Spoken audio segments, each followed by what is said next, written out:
फिरोज शाह तुगलक, जो तुगलक शासन का दूसरा रूलर यानी मोहम्मद बिन तुगलक के बाद ये दूसरा रूलर था, जिसने 1351 से लेकर के 1387 तक राज्य किया। इसका नाम एक बहुत ही काइंड, चैरिटेबल और बहुत ही वाइज रूलर के नाम से जाना जाता है, क्योंकि फिरोज शाह तुगलक ने के काइंडनेस और चैरिटेबल जो एक्टिविटीज़ थी उसने इसके प्रजा के बीच में बहुत ही फेमस बना दिया था।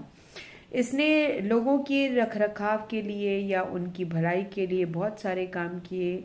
उसने इरिगेशन फैसिलिटीज़ को इम्प्रूव करने के लिए कैनाल्स और वेल्स वगैरह डग करवाए।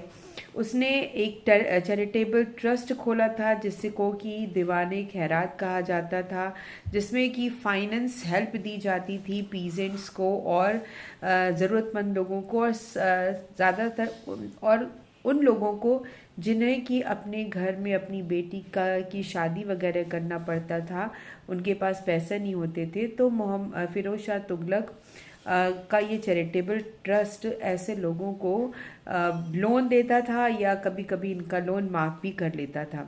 उसके बाद इन्होंने विडोज हाउसेस और ऑर्फेनेजेस भी बनाए, हॉस्पिटल्स खुलवाए लोगों की देखभाल के लिए, मेडिसिन फैसिलिटीज़ इसने फ्री कराई, और ये जो फैसिलिटीज़ थी वो फ्री ऑफ कॉस्ट थी फॉर एवरीवन। इसने कई सारे टाउन्स भी इस्टेब्लिश किए, जैसे कि फिरोज़ाबाद, फतेहपुर, हिसार, जौनपुर और कोटला जो है के नाम से जाना जाता है। और जो कि फिरोज शाह ने दिल्ली में भी कई सारे मॉन्यूमेंट्स बनाए, जिनमें इन सारे मॉन्यूमेंट्स के नाम में से एक नाम है। उसके बाद ये एक लर्नर था, एक लिटरेचर राइटर था। इसने कई सारे मदरसे खुलवाए बच्चों की पढ़ाई के लिए, और इसने संस्कृत बुक को भी ट्रांसलेट करवाया पर्शियन लैंग्वेज में, ताकि इसके धर्म के लोग और ये खुद समझ सके कि ये संस्कृत टैक्स में एक्चुअल में लिखा क्या है। फिरोज शाह तुगलक के जो सक्सेसर्स थे दे बिकेम वीक, बहुत ही वीक सक्सेसर्स थे।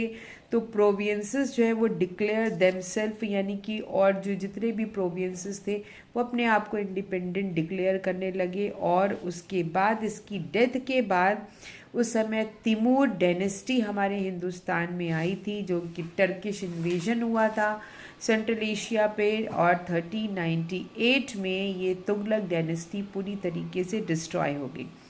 तो इस तुगलक डायनेस्टी के डिस्ट्रॉय होने के बाद, जिसे वैसे तो लोग मानते हैं